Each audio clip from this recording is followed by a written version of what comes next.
I'm Mark Daniell for Postmedia. We're here in LA to talk to James Gunn, the writer and director of Superman. James, it's great to be talking to you again. James, I met you on the set of Suicide Squad. You looked like you were having a ball then. I want to know, what was the first day like on set for Superman? Cold. We were shooting in Svalbard, Norway, which is it's an island north of Norway in the actual Arctic. And it was one of the first shots you see in the movie where David Corenswet is lying in the snow and the camera pushes down in on him and he whistles. And it was a very difficult shot. David was very cold. He had to lay in the snow. But I knew right away that he was going to be a trooper for the rest of the movie because he put up with it. People have seen that scene in the trailer, and we get to meet Krypto. Tell me about how did you crack the code, or how did you decide to put Krypto in the movie? Because Krypto's going to steal it, the whole thing. Yeah. I rescued my dog Ozu. He was in a hoarding situation. This woman had 60 dogs in her backyard, less than the size of this studio, much less. And they kind of just lived on top of each other. He had never known human beings. I went to the rescue organization. I saw him, and right away he just had this cocky ear and this goofy look on his face. And I'm like, I want that dog. I brought him home. He was a terrible, terrible dog. He wouldn't let my wife or I touch him. He was constantly biting my feet until they bled. He ate my $10,000 laptop for real. He destroyed all my shoes, destroyed all our furniture. He was just an absolute nightmare of a dog, and I thought, thank God he doesn't have superpowers. And then I'm like, oh, I had the idea for this. Krypto is a terrible dog. He's always been pretty good in the comics. And so, yeah, that's where he started. He's based on my dog. We 3D modeled my dog, so it's actually my dog, except for white.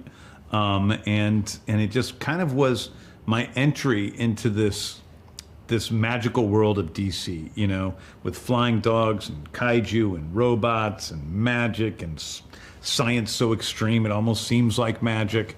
And that's one of the things I thought that we brought to Superman that was different from other iterations. 100%. Was Superman the dream project for you when you were thinking about DC, or when they came to you? How did this even start? It was not my dream. It was Peter Safran's dream. He's wanted to make, my partner who produced the movie, he wanted to make a Superman movie his entire life, and he would bring it up to me constantly. I was offered Superman originally in 2018. And I said no and did the Suicide Squad instead. I wasn't sure I could do it, I was uncertain, and so but it kind of stuck with me like a logic problem. How would I do Superman if I did Superman? And I just kept thinking about it and thinking about it and thinking about it. And then they came back to me again with Superman before I took over at DC, and I said, yeah, I think I'm going to try to tackle it. I'm going to see if I can do it. Why does Superman, before coming to speak to you, I looked at my comic book collection. I have those Man of Steels from the 80s, the single issues, John Byrne, Superman Unchained, All-Star Superman. Why does Superman never go out of style? Because I think everyone processes him in a different way throughout whatever age he's, in. And he has kind of gone in and out of style a little bit. He does. His comics have been more and less popular. They're very popular right now. But over the past few years, he's been eclipsed by Batman. Some of the movies have done better than other movies. They all do pretty well because he's Superman. But I think that it's been, it's been a wild ride, but he's still the world's first superhero. He's the one we think of as the most positive superhero, I suppose. And so I think that's always going to be something people are attracted to. The casting in this is fantastic. Thanks. Tell me how you settled on David first. Yeah, well, I was really lucky because when I was done with the script and Peter and I decided we were going to start casting the movie, I looked at Peter and I said, I have to be honest, if I can't find Superman, and I'm not sure we're going to find Superman, if I can't find the guy to play this role, I'm not sure, I don't think I can make the movie, because I need to find somebody that looked like Superman. I needed to find somebody that had the dramatic chops. I had to have somebody who had the comedic chops. I had to have somebody who could deliver the fast-paced dialogue as it was written in the script, and I had to have somebody that was athletic enough to do all of the incredibly complex rigs we needed to build to shoot the flying in the way that I envisioned.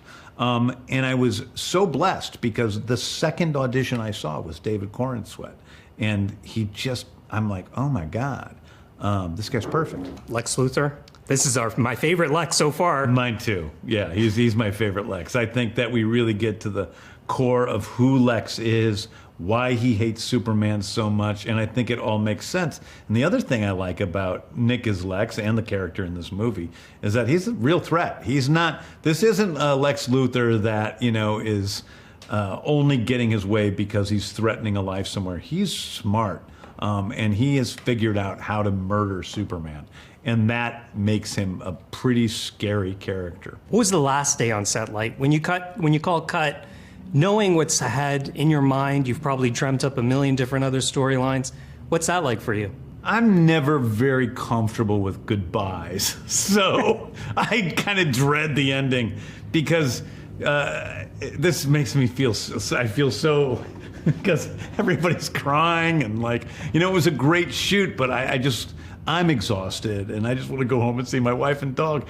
So it's it's always, endings are difficult for me. Beginnings are easy for me, but endings are very difficult. Be sure to read more of our interview with James over at TorontoSun.com, and don't forget to catch Superman exclusively in theaters this month.